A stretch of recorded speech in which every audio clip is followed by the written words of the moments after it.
The New York Mets continue to reign supreme over the National League East, beating the Philadelphia Phillies in their series this weekend. On the show today, going to talk about Sunday's victory when the Mets shut out the Phils in their second consecutive game. I'll also talk about the injury to Luis Guillorme, as well as the continued injury status of Eduardo Escobar. What do the Mets do to fill a hole at third base? And then we'll close out the show today with a series preview of what lies ahead as the Mets head to Atlanta for 4 games against the Braves. You are Locked On Mets, your daily New York Mets podcast. Part of the Locked On Podcast Network, your team every day.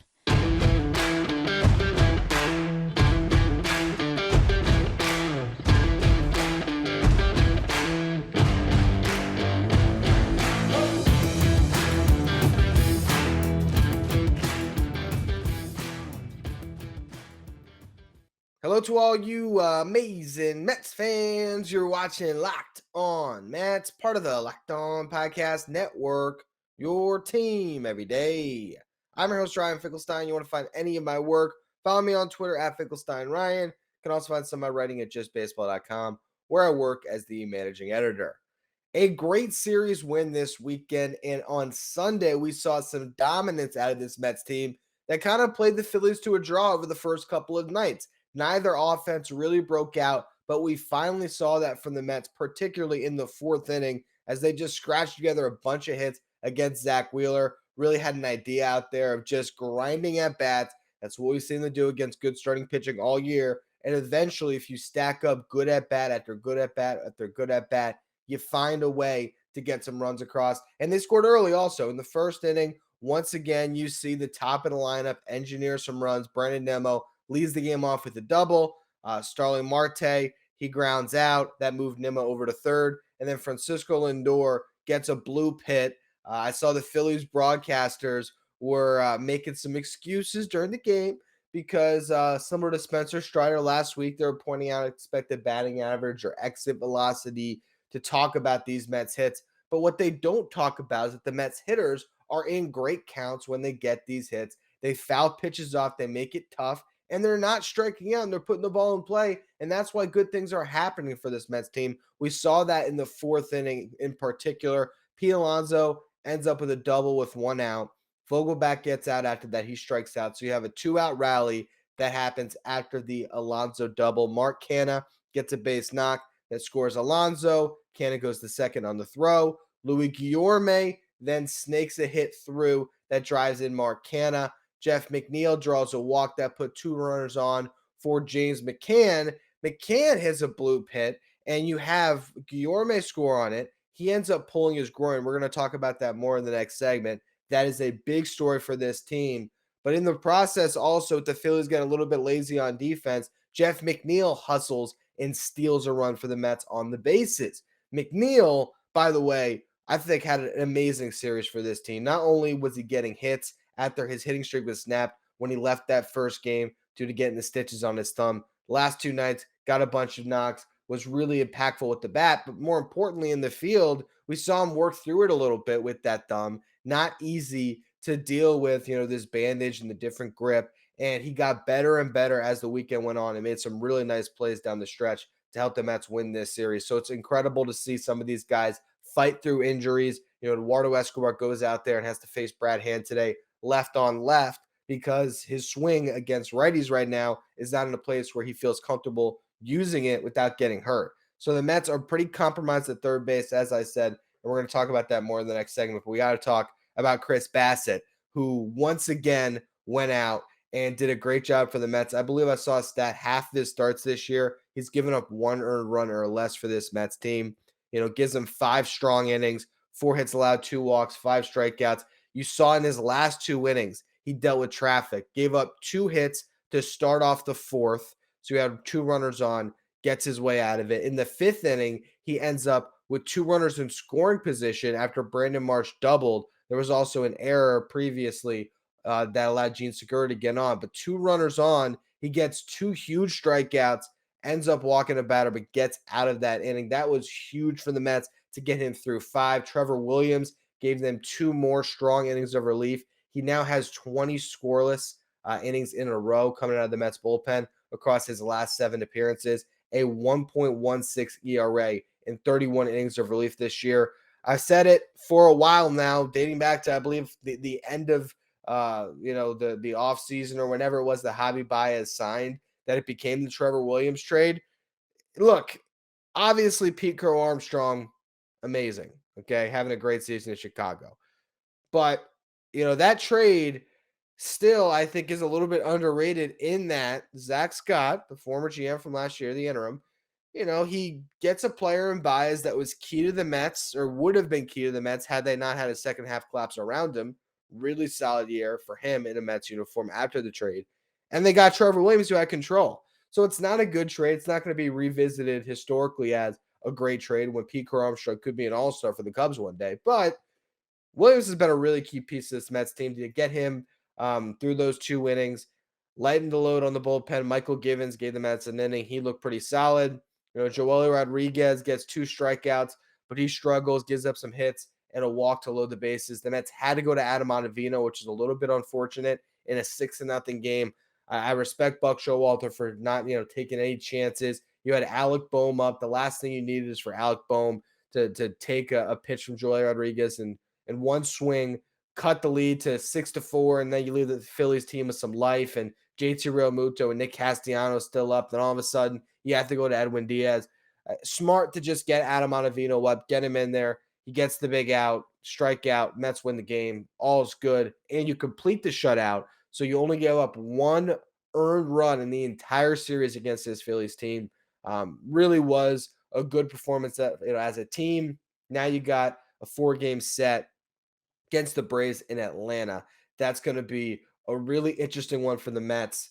As I said on the bonus podcast I recorded yesterday, for those of you who might not have listened to that, if you were waiting for your morning drive to start on Monday to check back into Locked On Mets, in that show, I talked about how if the Mets win the next 3 series against this division, they got a really good chance of really locking this thing up early, especially when you consider their schedule from this point on after they get through next week, where they play 8 more games against this division. They just won the first series. They obviously won that great series against the Braves last week. Now, if you can go out, take 3 of 4 in Atlanta, and then go into Philly and take 3 of 4 of that series, I think this division is going to look very, very much in the Mets' hands by the end of next week if they can pull that off. But if they are going to pull that off, they got to figure out what to do at third base. And they also are going to have to beat a really good team in the Braves. We're going to be talking about both those things throughout the remainder of the show today. But before we get to that, as you gear up for the fall, you need the right people on your team to help your small business fire on all cylinders. And LinkedIn Jobs is here to make it easier for you to find those people you want to talk to faster and for free. There you can create a free job post in minutes, and LinkedIn Jobs will help you reach your network and beyond to the world's largest professional network of over 810 million people. Then you can add your job in the purple hashtag hiring frame to your LinkedIn profile to spread the word that you're hiring, so your network can help you find the right people to hire with simple tools like screening questions that make it easier to focus on the candidates with just the right skills and experience, so you can quickly prioritize who you'd like to interview and hire. That's why small businesses rate LinkedIn Jobs #1 in delivering quality hires versus leading competitors. Did you know that every week nearly 40 million job seekers visit LinkedIn? Post your job for free at linkedin.com/lockedonmlb. That's linkedin.com/lockedonmlb. To post your job for free, terms and conditions apply. Before we talk about the third base situation, I was looking over the box score again and realized I forgot to mention that Daniel Vogelbach hit a home run today, his 15th of the year. He now has 11 RBIs in 18 games with the Mets. He has been really clutch. It was death by 1,000 small cuts for Zack Wheeler today, but that was the one big one. As I said, the Mets were able to score 6 in 6 innings off of Wheeler, give up 9 hits. Really good pitcher, shows just how talented this Mets lineup is, especially when they can execute a game plan. But with that said, now third base is a massive question, okay? You got Eduardo Escobar right now, not swinging from the right side, already compromised, able to field his position, although there was a play he came in on that he didn't make when he got inserted back into the game. Has not been great defensively over third base as is. Now you have an injury he's playing with on top of it. So if he's tasked with the everyday role right now, with Guillorme being out potentially with this groin injury, that's a big concern. Now all of a sudden you bring up Gusuke Kato likely. He's on the taxi squad, so you would figure he gets the call. But the question is, how long is Guillorme out? Let's just say this is a 10-day IL stint. Well, maybe you do roll with Cato and you just hope that Escobar can play through his injury and you just try to get by at this point. Maybe that's the case, especially if Guillorme maybe avoids the IL and it's just a day-to-day thing. He can work his way through it. But groins are notorious for being some injuries that can linger and be a problem. Now, I think the Mets want Luis Guillorme healthy for the playoffs. So is this a situation where we're going to see him hit the IL and be out for a couple weeks? And if he is, do you really roll with Cato or do you go to your prospects? And if you do, there's obviously two names to discuss. There's Mark Vientos and Brett Baty. That's what this would boil down to. And Vientos has the edge in that he has more time spent in AAA and he's having a really strong season offensively. If you want to talk about the current iteration of a platoon at third base, because Escobar can't swing from the right side for this upcoming series, he would potentially make a lot of sense as the right-handed half of the platoon there. But you also look at the Braves who are going to be starting, Spencer Strider, a righty, Charlie Morton, a righty, and Jake Odorizzi, a righty. Maybe they don't need Vientos for those first three games, and Escobar is going to be playing third base. And maybe that's how they're going to get by with Escobar being able to swing from the left side and having Cato out there. The thing I really think about, though, is if this is a longer injury, does it make the Mets consider promoting Brett Baty? Because the other aspect of Mark Vientos is I don't think there's a ton of confidence that he plays a good defensive third base. Now, if you're kind of picking between a compromised Eduardo Escobar and a Mark Vientos at third, well, maybe that's not as big of an issue and you just get the best bat into the lineup. That said, though, Mark Vientos this year has been really great against left-handers. Righties has been solid, but not clearly what he was last year when he actually had a reverse split. So you're kind of trying to decide here what to do. Obviously, if you needed a right-handed bat against left-handed pitching, he's the guy, but I don't necessarily know if that's the case. If Escobar is fully healthy and let's just say 3 or 4 days here, can swing from the right side, he can go back to that role he had where he was splitting the platoon with Guillorme, well, then you're thinking about maybe needing a longer-term replacement. Brett Baty makes more sense as a left-handed hitter, a guy that has positional versatility, can play third base, and can play a corner. Buck Showalter would like to have some other options at his disposal. Baty's a guy that really thrived in Double-A, and we've seen with the Braves this year, they called up Michael Harris straight from Double-A, had a lot of success with him, called up Vaughn Grissom. He's had a lot of success in his first series or first two series. Now, could the Mets go to Brett Baty similar to what they did with Michael Conforto years ago in 2015? If there's a need there and you have a team with a legitimate championship window to go after it right now, and you got this set of series against the Braves and the Phillies, I know it's a lot to put on Brett Baty's shoulders, but I'd strongly consider it, particularly if you are going to lose Guillorme for multiple weeks. Get this kid up, give him a chance. If it doesn't look good, you can always pivot to a Mark Vientos. You could go back and just trust your veteran. But if Eduardo Escobar is not going to be 100% soon, and you lose Guillorme for multiple weeks, you need to get a starting third baseman up. I don't think Kosuke Kato is that guy. Defensively, I don't know if Mark Vientos is that guy. And so because of that, you could see a Brett Baty promoted a lot sooner than we thought, particularly when I did a podcast on Friday talking about him and how this promotion to AAA was really big for Baty. And that could have been the only promotion he would see this season. And I kind of figured that next year would be when we'd see Brett Baty. But sometimes injuries open opportunities, and maybe this is a chance for Brett Baty to grab a job in the big leagues sooner than we would have expected. And you know what? If he's really good, you never know what could happen as the Mets continue their season here and go towards the playoffs. But a really bad spot with Guillorme potentially being out. The best case scenario is just that Guillorme is day-to-day and you can get him back out there because defensively we continue to see the impact he has on the starting lineup when he's out there. So tough injury blow for the Mets. We'll see what happens. But they're going to have to get by without a really strong answer at third base, most likely in this upcoming series against the Braves, which is so critical as they look to really kind of close out this division. If they win this series, they're going to be in prime position. We'll only face the Braves one more time after this. So this series is huge. Before we talk about that, though, betonline.net is the fastest and easiest way to check in on all of your betting needs. You can find all your favorite sports and events at the #1 online source for your odds, lines, and games. You can find reviews and news of every league, including Major League Baseball, NFL, NBA, NHL, combat sports, esports, and even golf. BetOnline continues to be the top online resource for all of your sports wagering information, from live betting, in-game betting, scores, and podcasts. They have you covered for everything you could want. Head to BetOnline today or use your mobile device to learn more about the action happening today. BetOnline, where the game starts. Let's take a look at the standings ahead of the Mets series in Atlanta. They are currently 75-40. They got 5 games in the Braves in the win column, 6 games in the loss column, as they are 70-46. So the Mets have a 5.5 game lead in this division. The Phillies now 11.5 back after the Mets took 2 of 3 this weekend. The Braves have done what they've done all year.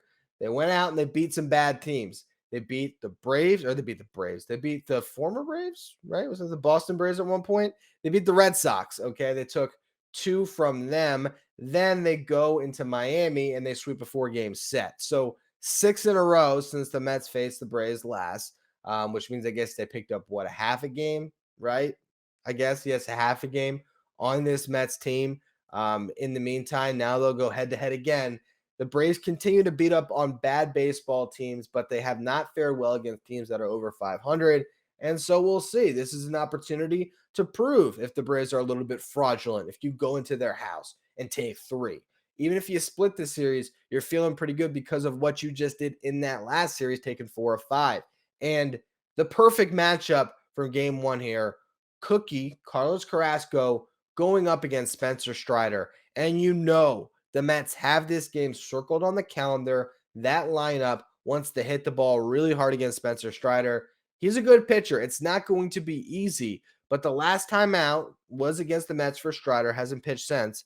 He went 2 2/3, gave up the 6 hits, the 4 earned runs that were all lucky, according to Strider, who walked 2, had 5 strikeouts. We'll see what the Mets do in this one, but you got to think that they are looking at this game and looking to send a message to the rookie that made those comments and really kind of put a target on his back. We'll see how the Mets fare against him. Last time out against the Reds, Cookie was really good, 6 2/3, allowed 2 runs. Against the Braves in that big series, he allowed 3 runs over 6 innings pitched and won the game. He has won each of his last 3 starts.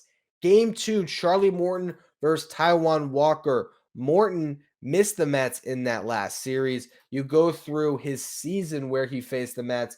May 3rd, gives up 4 earned runs and 5 2/3. And that was, he does have another start here in July where he gave up 5 runs in 5 innings. So the Mets have handled him pretty well. Taijuan Walker only got 3 outs, I should say, and gave up 8 earned runs against the Braves the last time he faced them. He really did settle down against the Reds, had a nice start, allowing 2 over 6 innings. So let's see if Taijuan has some better luck this time. Obviously, remember that was the start where he came up where his cleat got caught. We didn't know if there was an injury. Obviously, he proved this last time out that there is no injury to be concerned about, as he threw the ball really well against Cincinnati. But that's a tough lineup for Taijuan, so we'll see how he fares. Then you have Jake Odorizzi going against Max Scherzer in game 3. So this is where the edge once again tips to the New York Mets, because in the final 2 games of this series, you got Scherzer and DeGrom. I mean, what else would you possibly want? That is great news. You look at the last time out, Jake Odorizzi gave up 2, did not get out of the 5th against the Mets. Against the Marlins, he gave up 2 and was knocked out after 4 innings pitched. So he hasn't been giving the Braves length. He has been keeping the other teams off the board relatively, though. A quality starting pitcher, but huge edge for the Mets, who obviously have Max Scherzer, who's been on another level recently. And against the Braves last time, he went 7 innings and struck out 11. So you have Scherzer, then you have DeGrom, no announced starter for the Braves in that final game of the series. Max Fried, if you remember, there was that play where he was trying to cover first and he ends up falling and smacking his head on the ground. He ended up with a concussion. Now, he could be back and start the final game of that series. He was on the 7-day concussion IL, retroactive to August 8th, which is weird that you would retroactively put someone on the concussion IL. Kind of shows that you were negligent letting him stay in that game. Regardless, though, he would be eligible to return on the 15th, I guess. Imagine if he can pass whatever concussion protocol, he will get that start against DeGrom, and it'll be kind of an ace versus ace type matchup. But if it's not him, it could be a spot starter. I don't know if that'd be an Ian Anderson or somebody else, but regardless, the Mets should have the edge in the last two pitching matchups and could have a really big edge with Jacob DeGrom on the mound against a spot starter if Fried cannot go. This is a huge series, though. I've already talked about it. If you win this series, you take 3 or 4, you pick up 2 games on the Braves, you'd be 7.5 up, and there'd only be one more series to play. Brendan Emo was actually talking about this after the last series, where he just said, based on what they had done and what their, lead was after the last series, he was saying that essentially the Mets just have to handle business because the Braves, based on the amount of games left played head to head, couldn't take the division just solely on that. Now, granted, if the Braves continue to sweep every single series against these sub 500 teams and the Mets are winning 2 or 3, they can continue to gain.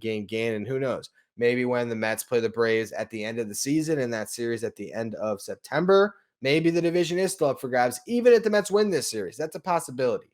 But the odds of it get, increasingly smaller if they can win this series, if they can fare well in Philly, if they make it out of this week and win both of those series, if they go 6-2 this week and are sitting pretty heading into their series against the Yankees at Yankee Stadium, and then they can even fare well in that. You're talking about a series against the Dodgers and one against the Braves, and most of your remaining schedule is absolute cake down the stretch. So we'll see what the Mets do. They've done an amazing job in division this year by winning this series. They continue to be undefeated when it comes to playing series against their division rivals. Split against the Marlins and I think a split against the Braves are the only series that they haven't won against an NL East team this season.